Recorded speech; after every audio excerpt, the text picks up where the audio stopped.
Saludos aquí a un programa más de F98 y evidentemente antes de empezar lo lógico que es darle like, suscripción, compartir, que estas cosas ayudan bastante al canal.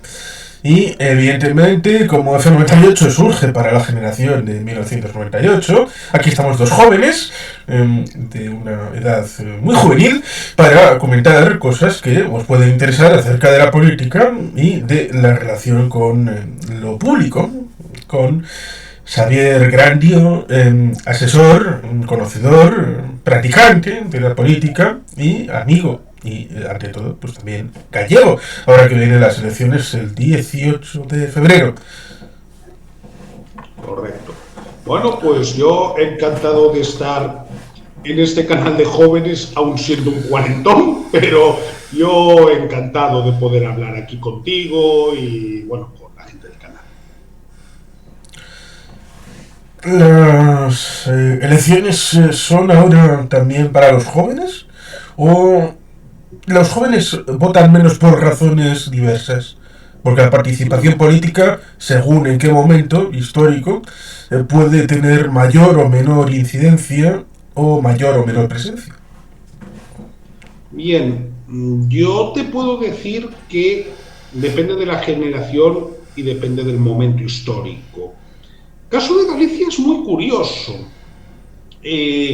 Galicia probablemente es un país en el que hay una diferencia muy marcada, y la ha habido, entre los patrones de voto de la población de más de 60 años y la de menos de 30, ¿no? Por ejemplo, esto se veía de una forma muy evidente en los años 90, cuando yo era un niño, por ejemplo, ¿no? Porque el bloque nacionalista galego podía conseguir una tasa de voto del 60% entre los menores de 30 años. Entonces, ¿la juventud participa en política? Sí, participa con unas motivaciones que quizás se matizan con los años, y si quieres de eso podemos hablar, ¿no? Sí, porque sirva simplemente el elemento, a veces se dice el partido X, en estos momentos se está diciendo, por ejemplo, Euskal Herria Bildu, en el caso vasco, que teniendo ese porcentaje enorme de los jóvenes en el pasado o ahora, esos, miméticamente, cuando envejezcan, van a seguir votando lo mismo.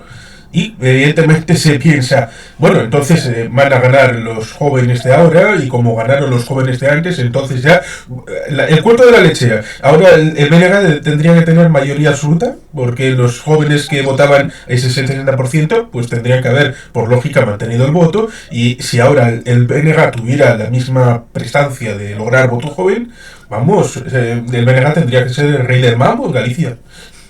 Sí, pero precisamente está muy bien que comentes eso, Juan Carlos, porque lo que le empezó a pasar al BNG a partir de 2001, y de lo cual solo se empezó a recuperar en 2016 y de una forma concreta en 2020, porque es que el BNG estuvo casi 20 años dejándose votos, ¿no?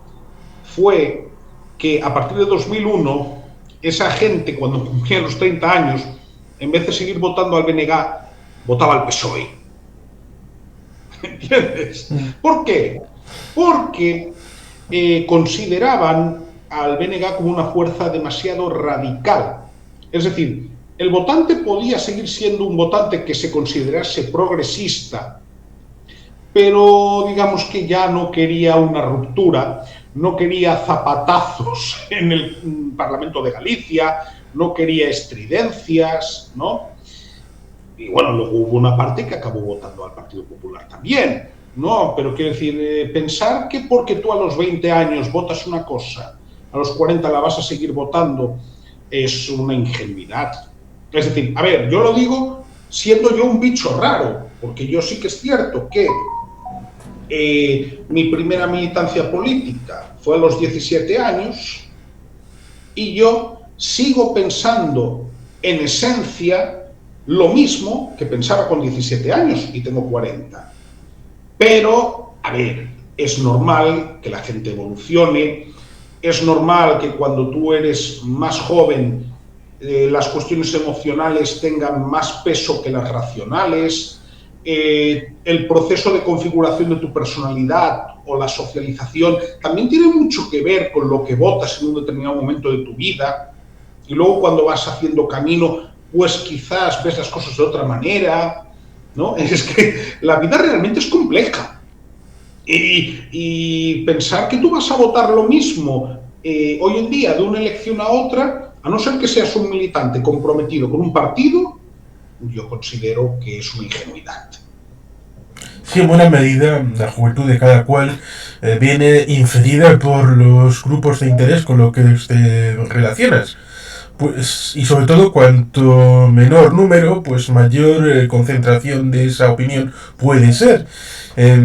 Si uno participa de alguna extraescolar en el colegio y además está en un grupo de tiempo libre y además pues igual va a un campo de fútbol y por lo tanto tiene también la relación con la gente con la que se encuentra allí en el campo de fútbol y va sumando los religiosos que vayan a confesión o a catequesis, y por lo tanto hay otro grupo también, pues eso va sumando puntos de vista diversos que pueden abrir una posición más libre. Pero si una persona se reúne únicamente con un grupo y es siempre en un núcleo cerrado, pues eso igual configura otro tipo de personalidad.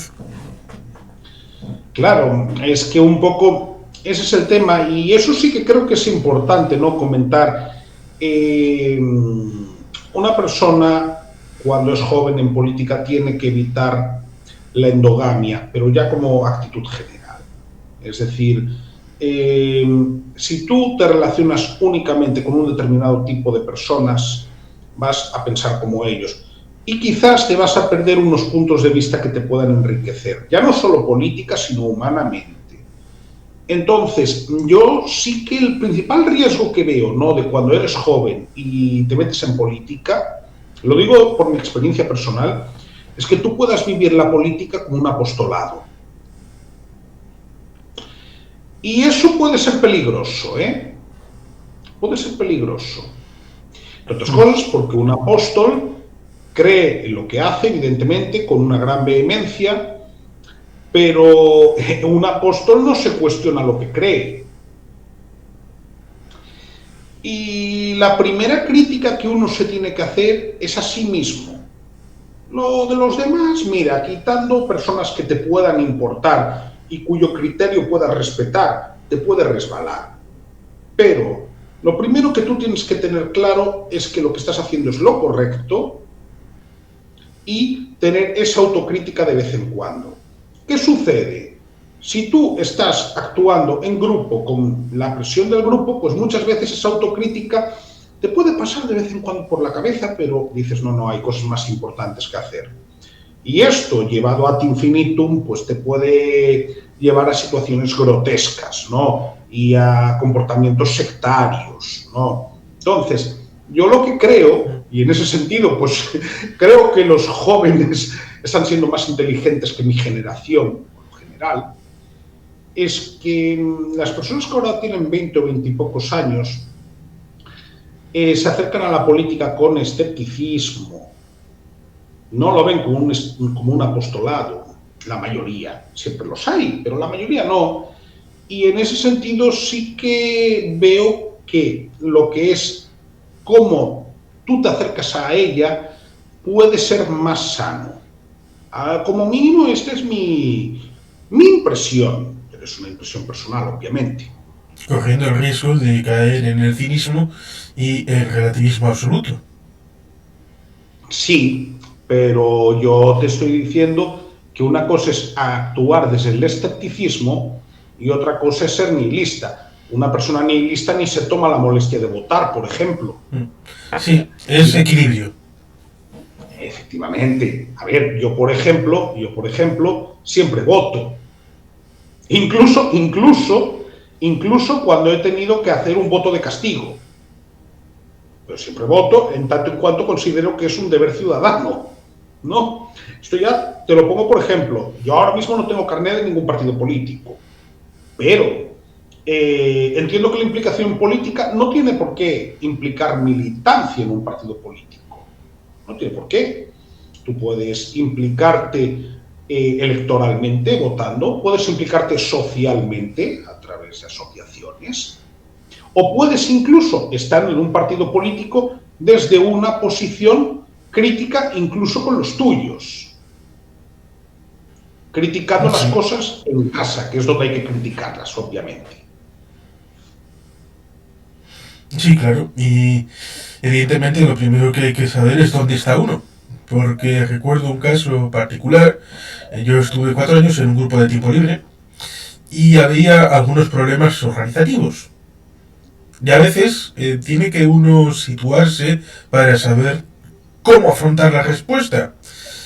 El asunto es, algunos de los monitores, después de terminar a media tarde la jornada, que era en sábado habitualmente, todos los sábados había encuentro desde, pongamos, las 3:30 a las 5:30, más o menos.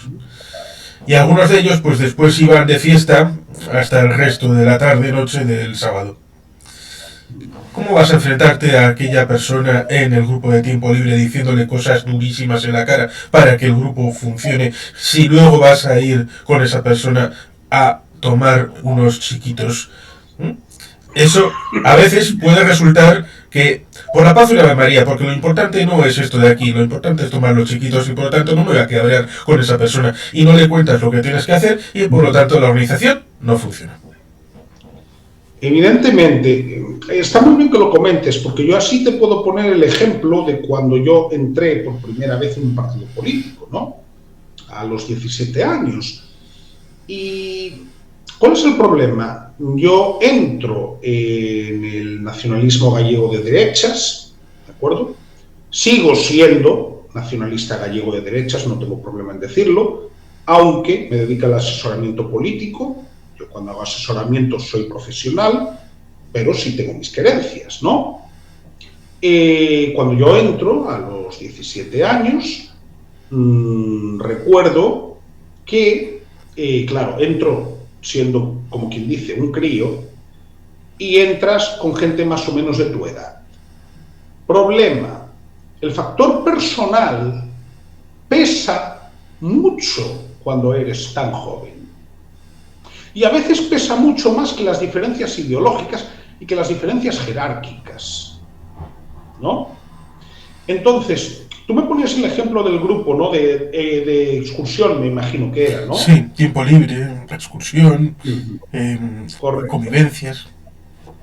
Correcto, sí, un grupo excursionista. Bien, te puedo decir que algunos movimientos que había dentro de las juventudes donde yo estaba no respondían a cuestiones ideológicas ni estratégicas, respondían a afinidades personales, ¿no? Y en ese sentido sí que se difuminaba la frontera de dónde está cada cosa y quién es cada quien, ¿no? Y en ese sentido sí que soy escéptico con respecto a meterse en política activa demasiado joven y sobre todo, sin tener perspectiva de la situación. ¿De acuerdo? Porque luego había una cosa, había personas que igual aguantaban situaciones tóxicas porque eran amigos de tal persona o cual persona. Esto, cuando una persona es adulta, tiende a aguantarlo menos, ¿no? Cuando eres joven, a ver, estás aprendiendo en todos los sentidos de la vida. Entonces, se solapan con mucha facilidad estas cosas. Y, añado, pueden incluso, en algún caso, si te lo tomas como un apostolado y te tomas que tu ámbito de relaciones personales es el del partido, luego salir de ahí es complicado. Salir de ahí en el sentido de que tiene un coste social. Si tú has fabricado tu vida de relaciones, y esto lo hace más gente de la que pueda parecer, y sobre todo en partidos de izquierdas, ¿no? Luego puede tener un coste. Sí, la hipótesis de que piensas al entrar en la formación, cuando empiezas a militar, que eso va a ser para toda tu vida, y puede no serlo, y en el momento del final, el choque emocional, personal, colectivo, de tener que dejar todo eso atrás y tener que empezar prácticamente de cero.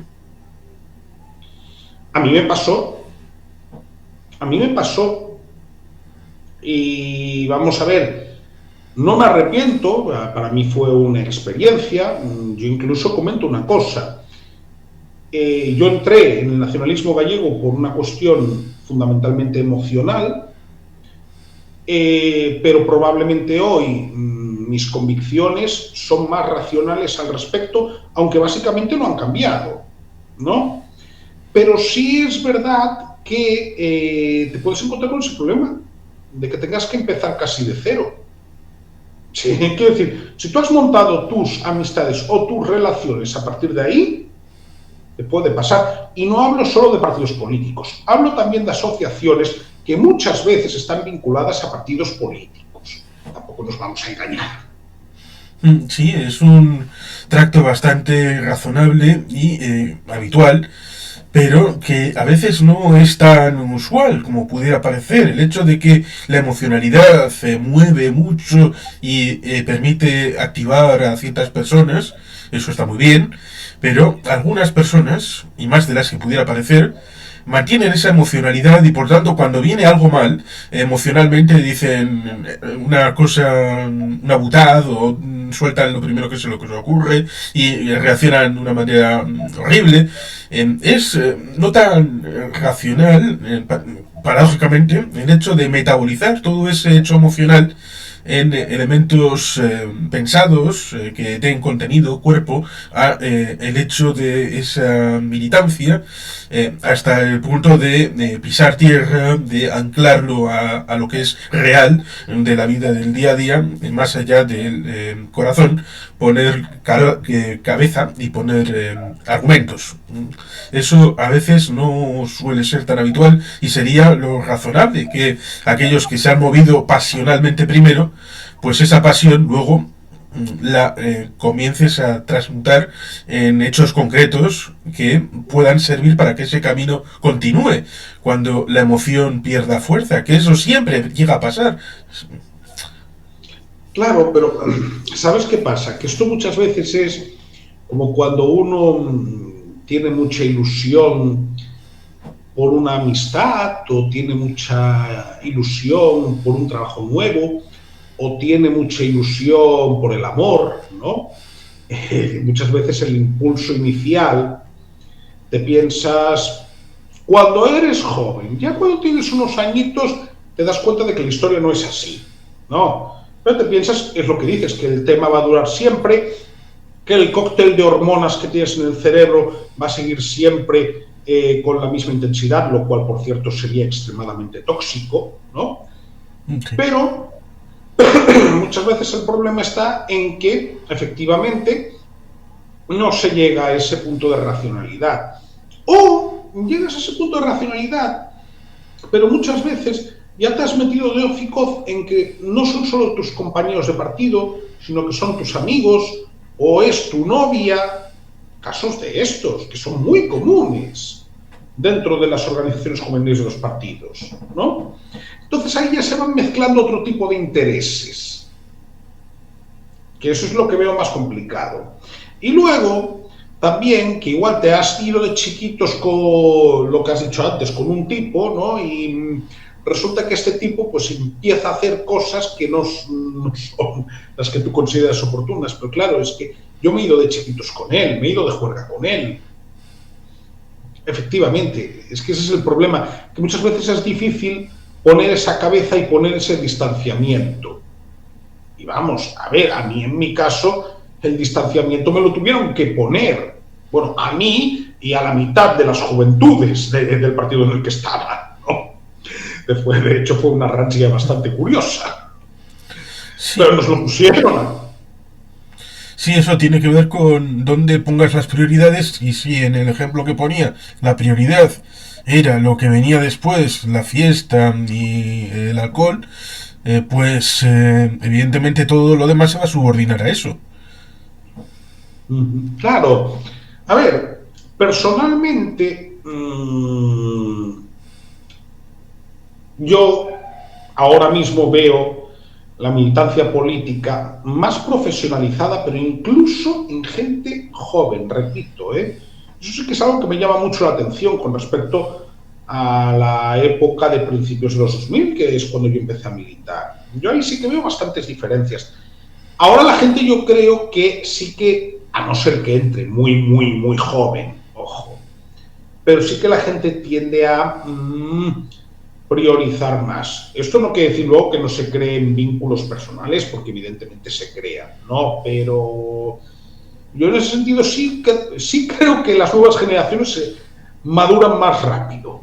Yo en eso que muchas veces se habla de que los jóvenes, no tal, no cual, mira, sinceramente yo veo que los jóvenes intelectualmente están mejor preparados, emocionalmente se creen mucho menos las películas que se creía la gente de mi generación a los 18 años, porque la gente de mi generación a los 18 años aún se pensaba que iba a salir de la universidad con un trabajo, ¿vale? Esto no se lo cree ahora la gente que tenga 18.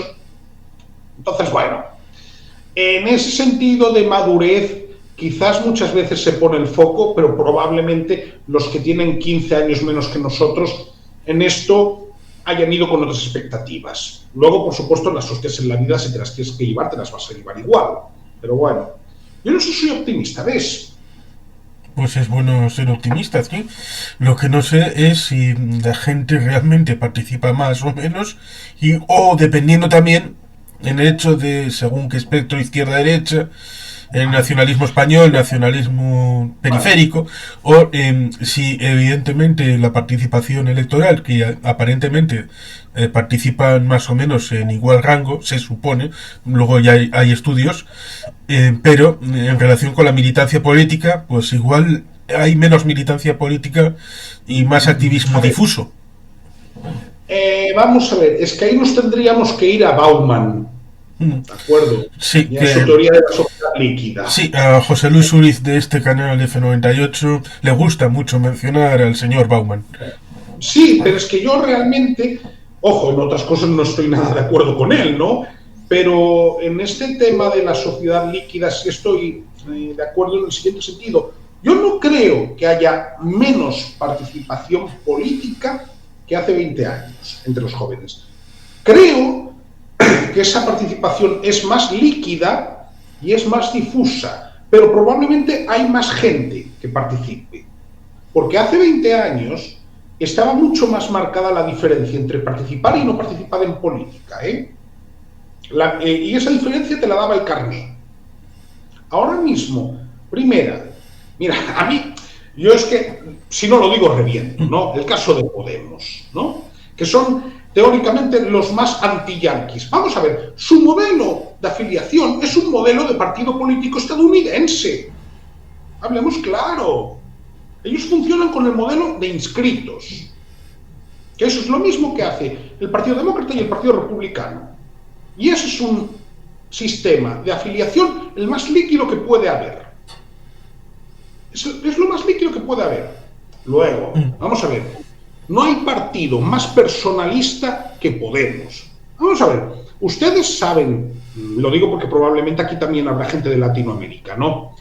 Ustedes saben en España quién había sido el único candidato que había osado poner su cara en unas elecciones europeas hasta que lo hizo el señor Pablo Iglesias en 2014. José María Ruiz Mateos. Pero nadie más había atrevido a hacerlo, ¿eh? En cambio, desde entonces, papeleta con la cara de Pablo Iglesias, papeleta con la cara de Ada Colau, papeleta con la cara de Yolanda Díaz. Vamos a ver, esto es lo que te haría un candidato yanqui. Es decir, en ese sentido, y luego, hombre, el tema de las primarias, que a mí es algo que me gusta y que lo creo participativo, pero que es un modelo también muy difuso. ¿Por qué? Porque no te... A ver, tú en Estados Unidos te inscribes, te registras, que por cierto es una llamada telefónica, ¿eh? Inscribirte en los Estados Unidos. Seguro que ahora, más allá de la llamada telefónica, habrá una aplicación que lo haga también a través del móvil.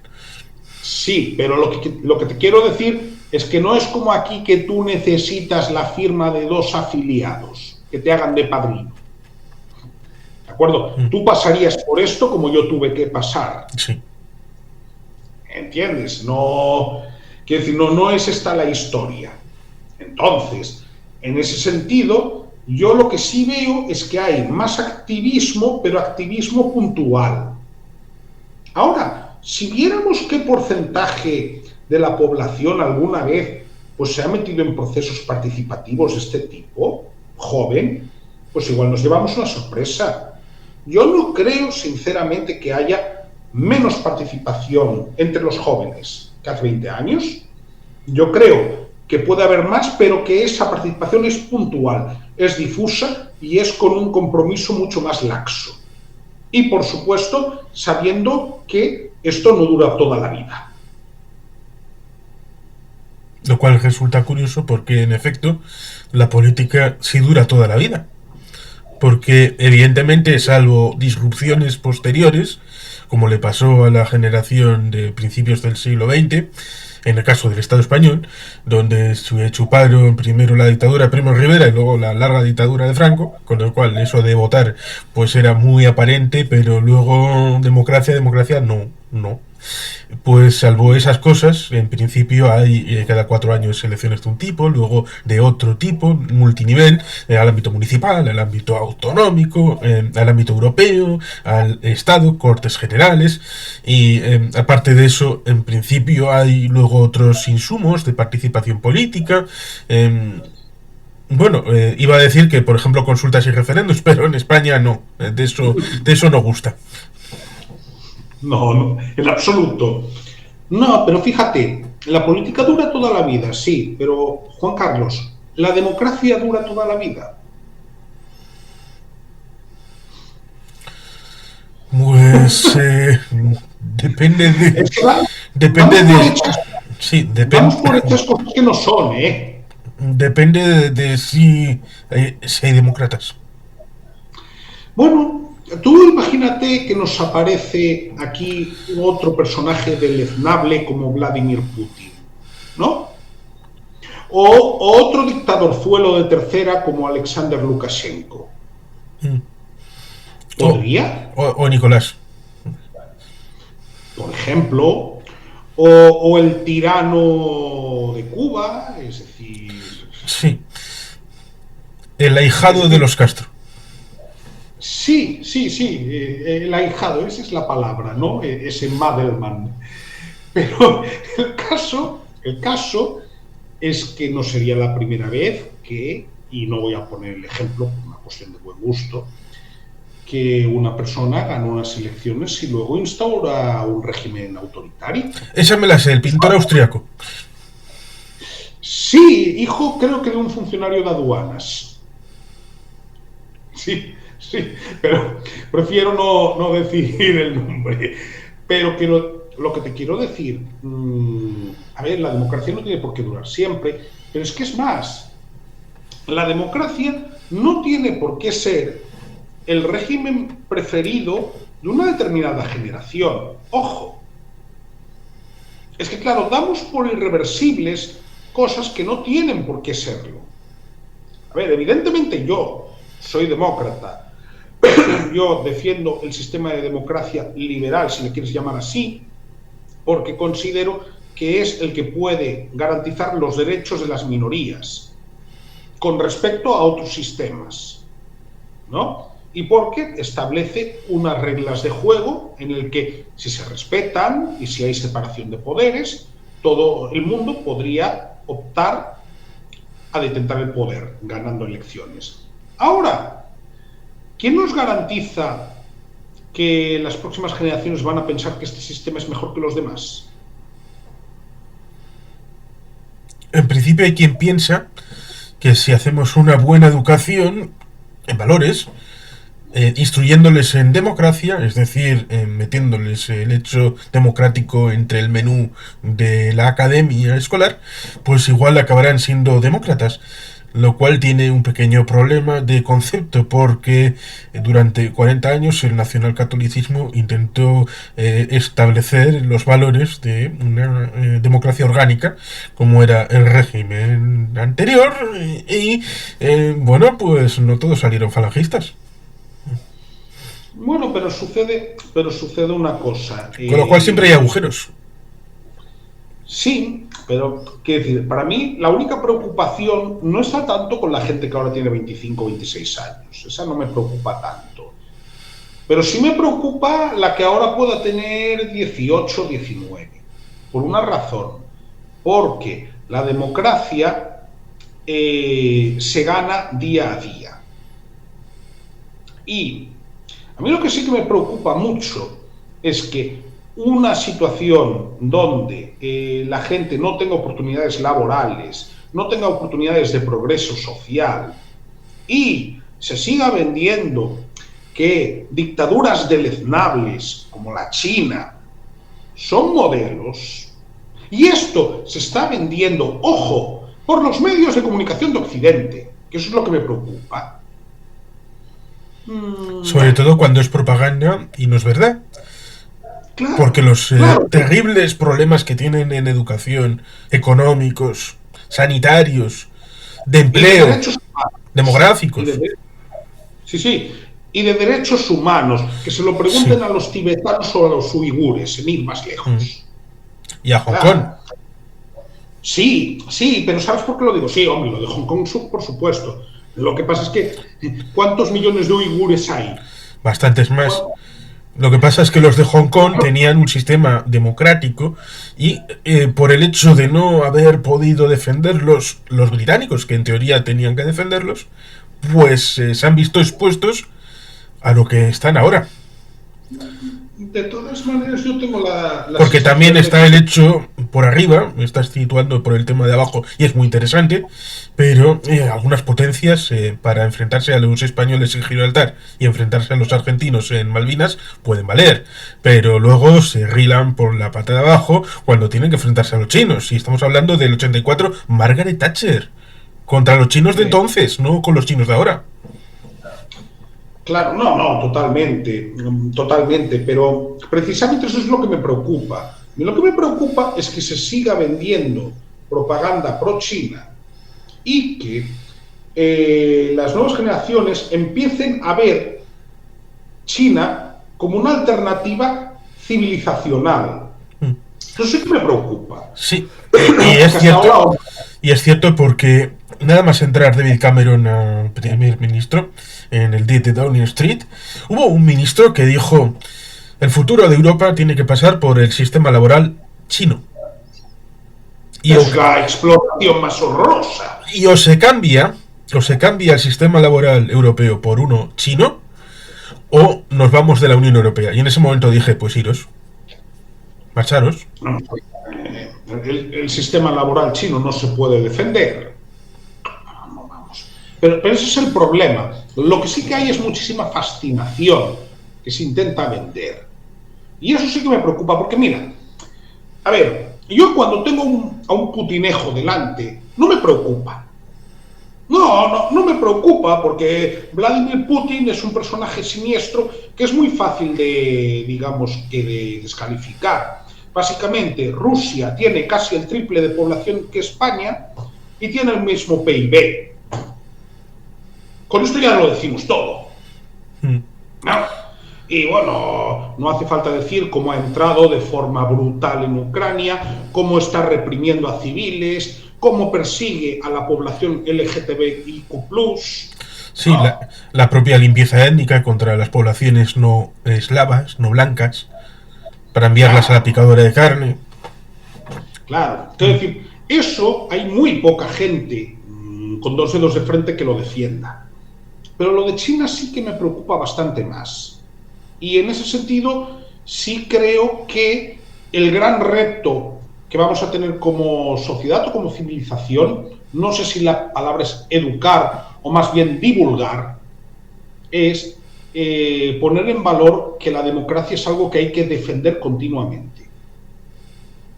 Que una cosa es que nos haya venido dada, pero esto es como cuando uno recibe una herencia. Tú puedes recibir una buena herencia, pero tú luego tienes la responsabilidad de mantener esa herencia en buen estado. Quiero decir, Sí. te costará más o menos, dependerá del tipo de herencia que recibas, ¿no? Pero bueno, en casi ningún caso, tú mantienes la herencia sin moverte. ¿Por qué? Porque siempre tendrás que pagar algo, siempre tendrás que reformar algo, siempre tendrás que fijarte si has heredado un negocio, si ese funciona bien. Lo que quiero decir es, la democracia no es un sistema indefinido. Es un sistema que puede degenerar. Y para eso podemos leernos la política de Aristóteles, que esto ya está inventado. Sí. Ya está inventado. Los griegos tuvieron, a ver, con todos los peros que había que ponerle a ese sistema, ¿no? Porque estaban excluidos los extranjeros, las mujeres, los esclavos, pero en cualquier caso, sí que entre los hombres libres existía algo parecido a un sistema democrático. ¿Cuánto tiempo duró? No llegó a un siglo, ¿eh? Claro. Entonces, eso sí que me preocupa. Los jóvenes, sí, ahora están participando en política de una forma más difusa que antes, pero quizás en mayor número. Pero, repito, para mí el gran peligro es en la generación que ahora está entrando en la universidad, que se va a encontrar con que probablemente saldrá de ahí con un grado y con un máster y que le va a costar Dios y ayuda conseguir un trabajo, y que, entre otras cosas también porque el sistema universitario español, que esto también lo tengo que decir, lleva décadas siendo una fábrica de parados. ¿De acuerdo? Y porque hay una falta de honestidad tremenda desde las instituciones públicas, porque no se le quiere decir la verdad a la gente. A la gente hay que decirle, señores, hay determinadas carreras que tienen muchísima demanda y si usted estudia esto, las probabilidades de conseguir trabajo aquí van a ser reducidas. Pero esto a la gente hay que decírselo. Y muchas veces no se quiere decir. Sí que me preocupa esta generación. Sí que me preocupa porque van a salir de ahí. Van a ver que les va a costar muchísimo conseguir una estabilidad laboral, un trabajo, y se van a encontrar con el bombardeo de que en China las cosas van muy bien. Y en buena medida esto puede haber sido consecuencia de una cierta ideologización de aquellos que están en las universidades bueno, en los últimos 20 y más años, pero vamos a fijarnos en los últimos 20 años, escorados en buena medida hacia la izquierda. Aquello de que si uno cuando tiene 20 años no es de izquierdas es porque no tiene corazón, y aquello de que si uno a los 60 no es de derechas es porque no tiene cabeza. Bueno, cosas así que se suelen decir y que en parte tienen razón en tanto en cuanto las universidades se ven manifestaciones, se ven cada cierto tiempo incluso huelgas de gente que, por ejemplo, no sé si te acuerdas del informe Brical, que en teoría iba a privatizar la universidad, que iba a meter a las empresas, a Repsol, a Iberdrola, a toda esta gente, iba a meterlas en la universidad, iban a controlar prácticamente el cerebro de todos los alumnos, y por lo tanto cualquier conexión entre empresa y universidad era el mal, era el capital, y por lo tanto había que simplemente estar arts gratia artis, estar en la universidad por el gusto de las flores y del medio ambiente y del conocimiento, como si fuera eso precisamente aquellos tres grandes, como fue Sócrates, Platón, Aristóteles, ahí en la plaza de la academia, aprendiendo por el gusto de conocer y simplemente debatiendo entre alumno y profesor, y ya está. Por ese motivo yo siempre me he matriculado en la UNED, ya para empezar, ¿no? Vamos a ver, hay una cosa, si tú en España estudias carreras de letras, métete en la cabeza que lo más probable es que o tengas que trabajar de profesor o de funcionario. Lo más probable, a no ser que luego hagas algún tipo de máster para reencaminarte. acuerdo que eso también puede pasar. A ver, primera, ¿quién me diera a mí más empresas en las universidades? Si yo quiero que las empresas vayan a buscar a los estudiantes a las universidades. Sí, si es lo que yo puedo desear, pero ya como gobernante de un país, a mí lo que me interesa es que ese talento se quede. ¿Cómo me va a molestar a mí que venga Iberdrola, Repsol, el Santander, CaixaBank, Inditex? No, que vengan, por supuesto. Vamos a ver, si además hay una cosa, mira, si hay un problema en las universidades españolas, y esto cualquiera que haya estado en un campus lo ve, es que normalmente la gente de derechas tiene menos derecho a la libertad de expresión. Vamos. Y esto basta con pasearse por cualquier campus, universitario español, de universidades públicas. Vamos, pero esto no viene de ahora, Yo esto ya me acuerdo de verlo hace 20 y tantos años. Y en distintas zonas del Estado. Entonces, a ver, primera, no va a dejar de haber filósofos. Segunda, en la historia los principales filósofos no tenían título universitario. Y tercera, se habla mucho de que las universidades son centros de investigación. Bueno, escucha, yo lo que veo es que muchas veces las innovaciones las generan antes las empresas que las universidades. Yo ahí lo dejo. Sí, entonces habría que actualizar las universidades bastante más cuando es una competencia que está curiosamente en el ámbito central del Estado y en buena medida un poco en las comunidades autónomas, que son las que tienen el grueso de la materia de educación, por lo menos en el Estado español, con lo cual es algo que chirría un poco, porque si toda la educación desde 0-3 años hasta los 18 años prácticamente está controlado por una administración, luego ya el resto no está controlado por la administración de esa comunidad autónoma. Eso ya es un signo de algo. A ver, es un problema. Yo lo que sucede es una cosa. Esto tendría que ser transferido totalmente a las comunidades autónomas, pero también la potestad de regulación, Ojo. Es que claro, entramos en la historia de la autonomía universitaria. No, vamos a ver. Aquí hay que tener criterio. Mira, caso de Galicia, hombre, no puede ser que tú puedas estudiar Derecho en la mayoría de los campus que hay en Galicia. Porque es que no hay demanda de tantos graduados en Derecho. No lo hay. ¿Pero qué sucede? En Galicia hay 3 universidades, que esto además fue una cosa que se hizo durante el tripartito de Fernando González Laxe, ¿no? Antes había únicamente Santiago y durante el tripartito esto se dividió, ¿no? Y se dividió Universidad da Coruña, Universidad de Santiago, Universidad de Vigo. Entonces, la Universidad da Coruña tiene el campus de A Coruña y el de Ferrol, la de Santiago tiene el de Santiago y el de Lugo, y la de Vigo tiene Vigo, Pontevedra y Ourense. Claro, ¿qué sucede? Con esto hay duplicidades muchas veces de grados universitarios que realmente no se corresponden con la demanda del mercado. Y yo en ese sentido sí que creo que tiene que haber una reformulación completa del concepto de universidad. Ajustar los grados y ajustar las plazas a lo que realmente está demandando el mercado.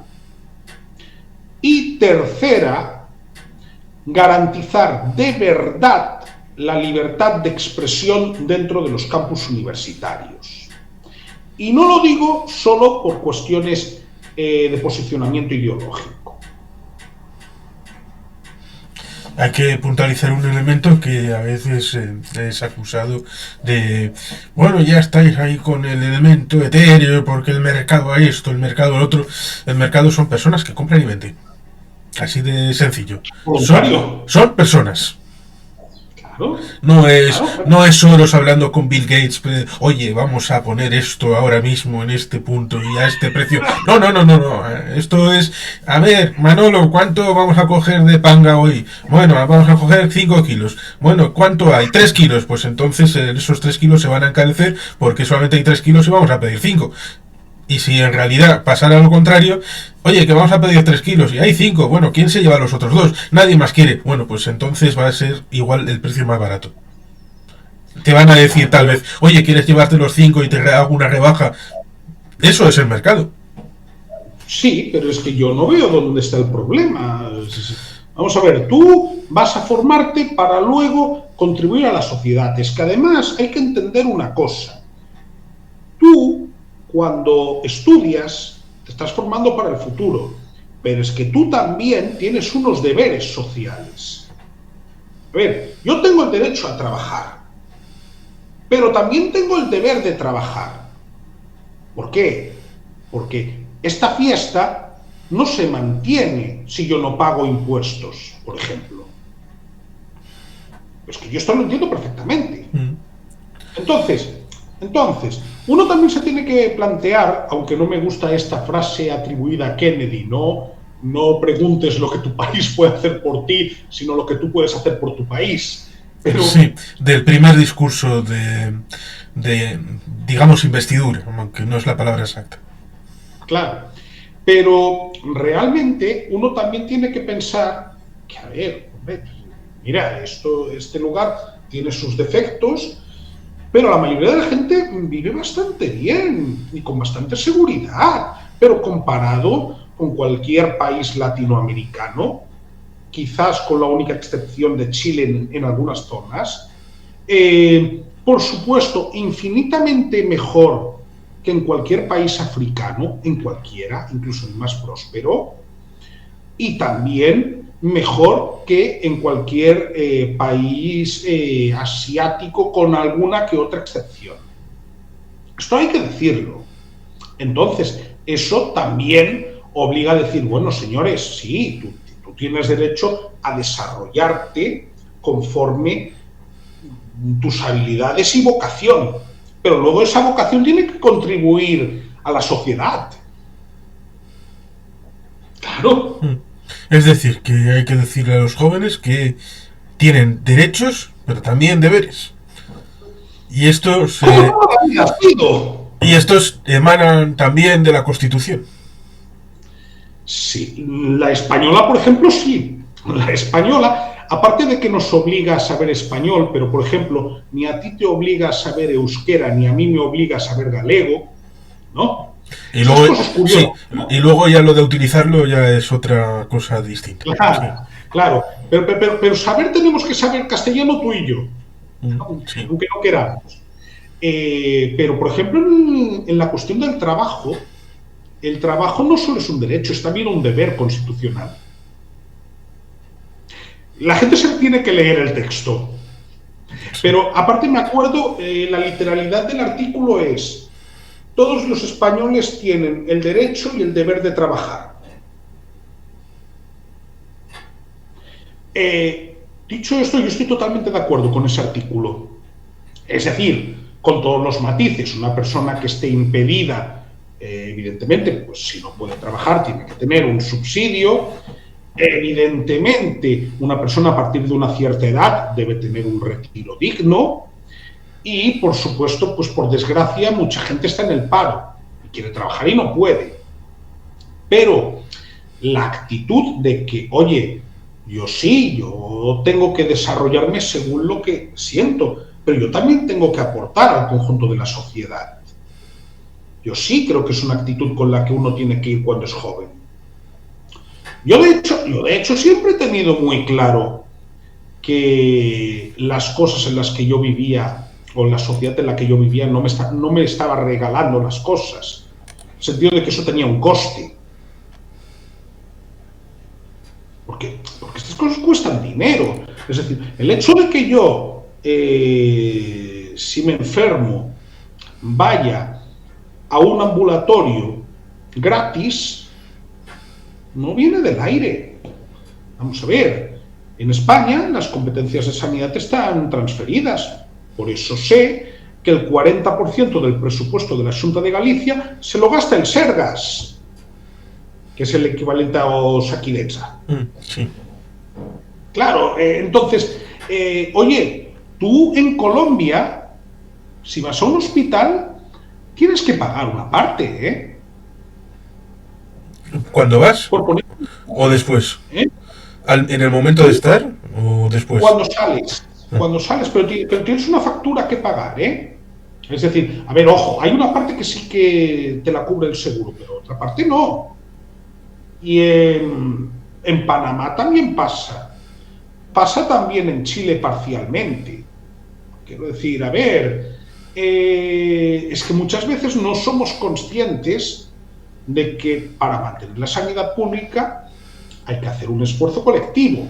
Sí, que en ese caso hay que escuchar, entre comillas, a los viejos, porque hasta la llegada de Felipe González y del gobierno socialista, y esto todavía ha quedado en el lenguaje de alguna gente, cuando vas a temas médicos, te dicen que te cubre la seguridad social, que es lo que había en seguros privados a través de la seguridad social, que era vinculado al tema sanitario.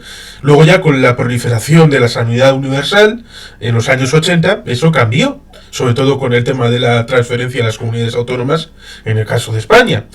Pero ahí está el pasado, para enseñarnos que no siempre fue así. Claro, pero es que incluso el cambio que hubo en los años 80 a nivel de la sanidad pública fue brutal para bien. Por ejemplo, en mi provincia solo había un hospital, que era el de Lugo, ¿de acuerdo? Ahora mismo hay 3. Yo tengo un hospital a menos de 20 minutos de mi casa. Y son menos de 20 minutos, son 12 kilómetros. ¿De acuerdo?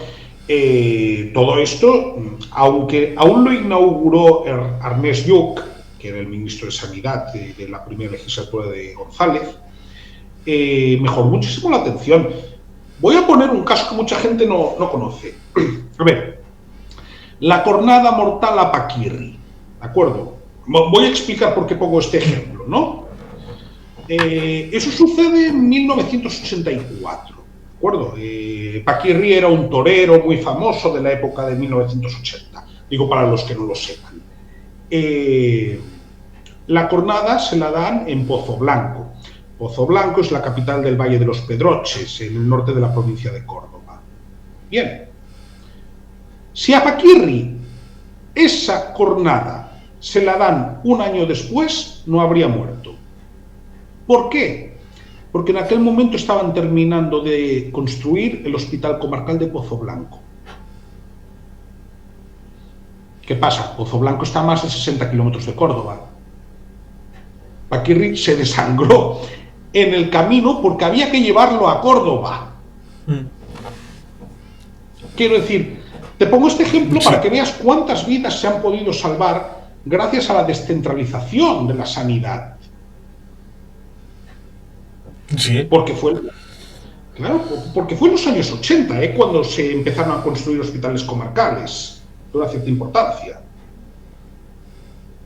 Sí, son elementos que la juventud debería de conocer, porque si has comentado que en el futuro no todo tiene que ser predeterminado, ni fijo, ni garantizado, evidentemente el presente viene de un pasado concreto y de una evolución evidentemente ejercida por unas voluntades que no necesariamente eran inevitables.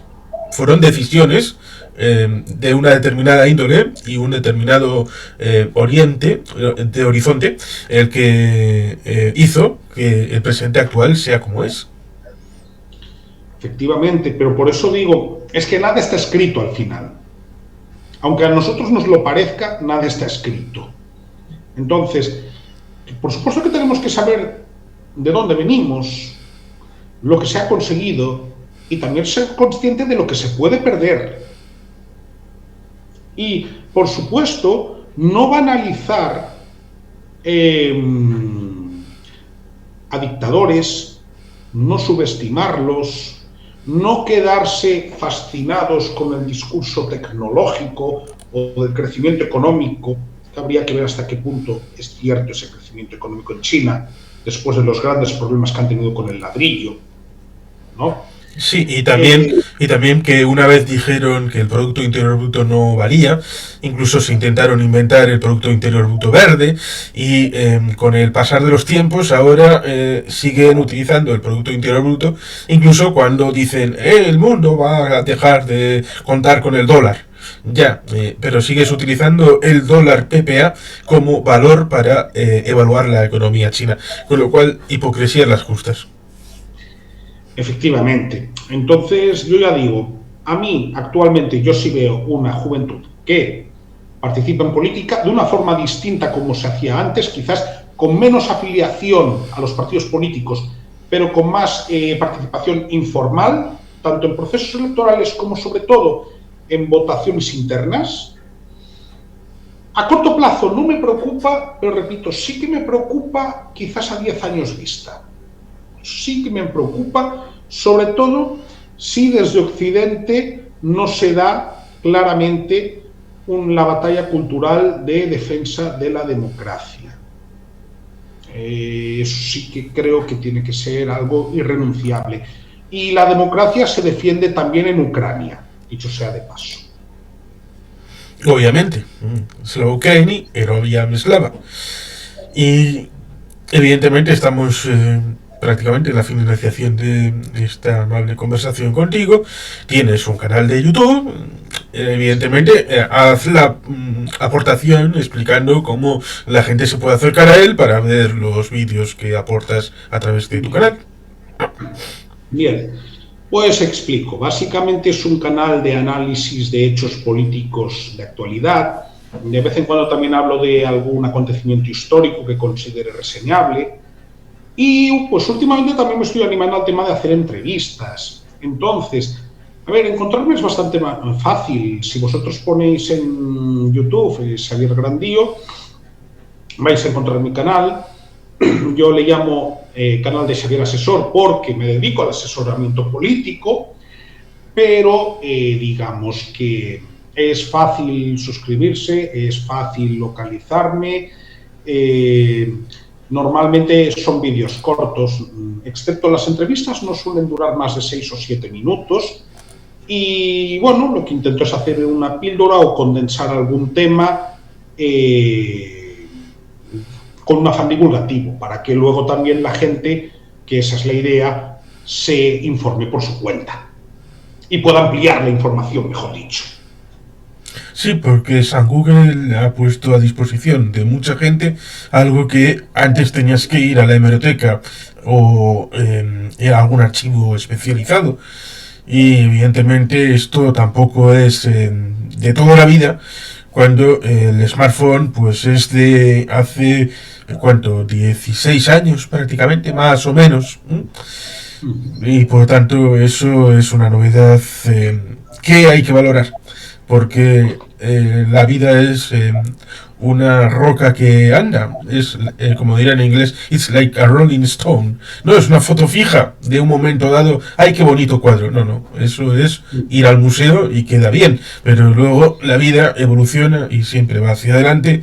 Pero como me dijeron alguna vez cuando me habían puesto una nota que yo podía considerar injusta en la universidad, ojo, cuidado, que cuando vas a reevaluar una nota en la universidad pueden intentar ponértela para arriba, pero el profesor igual piensa que te ha dado de más y te la baja.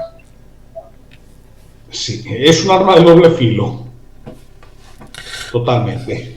Por lo tanto, pues muy agradecidos que hayas estado por aquí en F98. Recupero la idea, denle like, suscríbanse, compartan en todas las redes sociales, que esto es gratis y ayuda bastante a este canal colaborativo que, patrona el señor John Jordi Aventín, aquí el patrón de todos nosotros, y que evidentemente con mayor participación y mayor difusión llegará a más sitios. Y por tanto, pues agradecido en este caso a Xavier que haya venido por aquí, y a todos vosotros, pues ya sabéis que hacemos programas todas las semanas, y ahí están, en vivo y en directo para que los podáis echar un vistazo. Por tanto, muchas gracias y hasta la próxima ocasión.